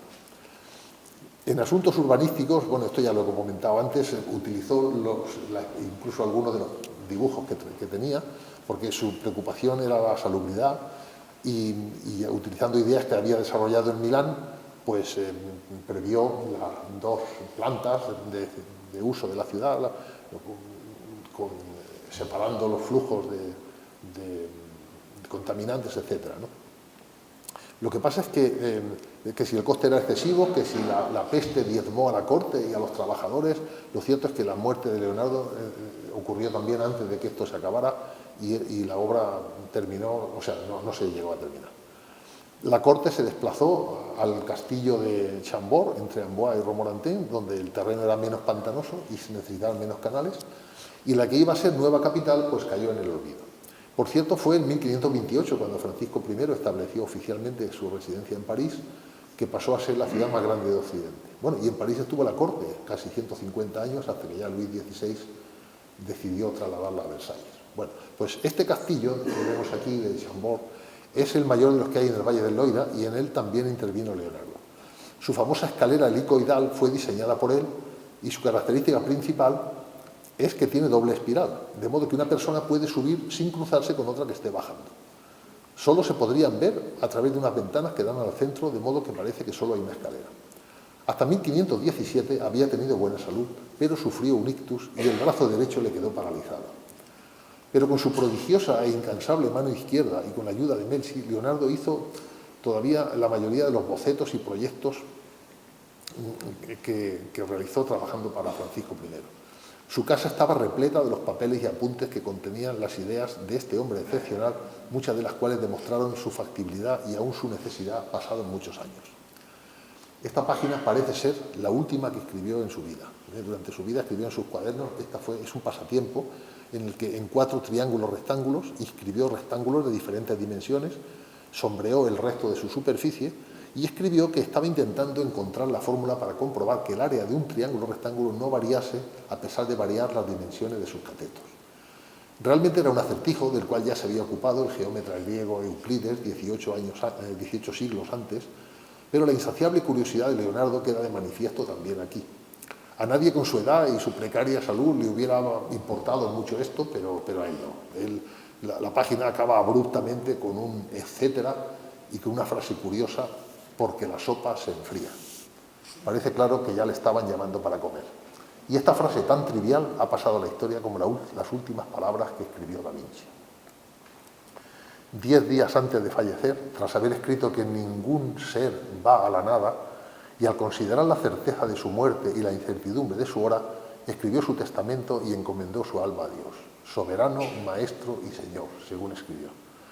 Ante un notario de Amboise, legó a Francesco Melzi sus manuscritos, sus cuadros, documentos e instrumentos de trabajo, y según escribió su biógrafo Vasari y también Francesco Melzi en una carta dirigida a los hermanos de Leonardo, Pidió un sacerdote para confesarse y recibió los últimos sacramentos. Murió el 2 de mayo de 1519 en su casa de club, 17 días después de cumplir 67 años de edad. O sea, la semana pasada hizo 500 años. En este momento le estaba abrazando Francisco I y casi 3 siglos después el pintor Ingres inmortalizó la escena. Para ello se inspiró en un epígrafe que había redactado Vasari que decía: Leonardo da Vinci, ¿para qué más? Su divino ingenio y su mano divina merecieron expirar en un seno regio. La virtud y la fortuna le procuraron este monumento tan valioso y costoso. El monumento de la foto está en el mejor sitio de Milán, está muy cerca de la catedral y de la Scala, y es de mármol de Carrara, y en las esquinas inferiores están 4 de los discípulos más importantes de Leonardo. Lo inauguró el rey Víctor Manuel II en 1872. La tumba de Leonardo está en la capilla Saint-Duvert, en el recinto del castillo de Amboise, con vistas al Loira. El 2 de mayo hemos visto a Macron y al presidente italiano, Mattarella, depositando una corona de flores ahí. Pero durante la Revolución Francesa y más tarde con Napoleón I, el templo resultó muy dañado y los restos se trasladaron a la capilla en la que está ahora. En la pared sobre la tumba hay 2 placas, estas placas negras que vemos aquí, una está en francés, otra está en italiano, y pues tienen datos biográficos y explican cómo llegó a descansar en esta capilla. Tras su muerte comenzó la dispersión y la pérdida de sus documentos originales, y cada manuscrito, cada página, cada croquis, cada dibujo, cada texto o boceto está considerado plenamente como una obra de arte.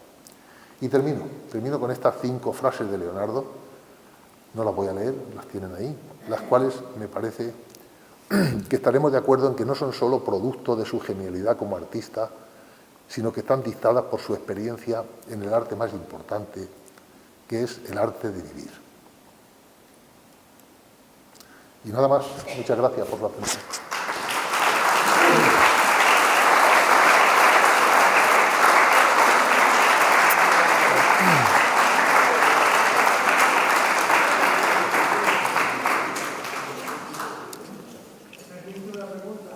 Sí, pues claro, por favor. ¿Tuvo algún contacto Leonardo con la cultura oriental, con China?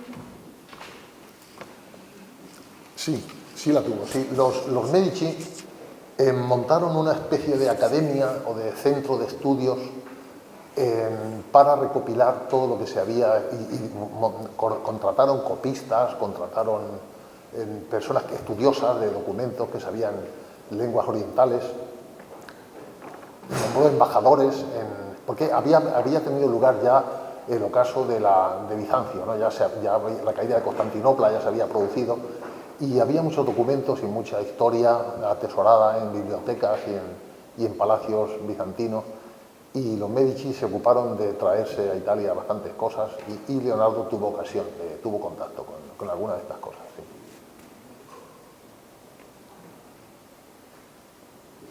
Sí. ¿Sí?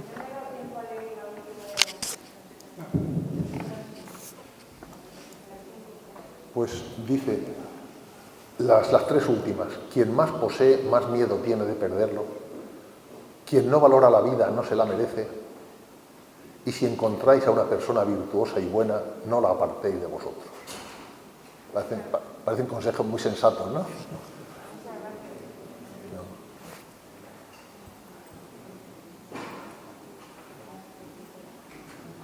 Bueno, si hay alguna cosa más que me quieren preguntar y que yo sepa responder, ¿qué tal?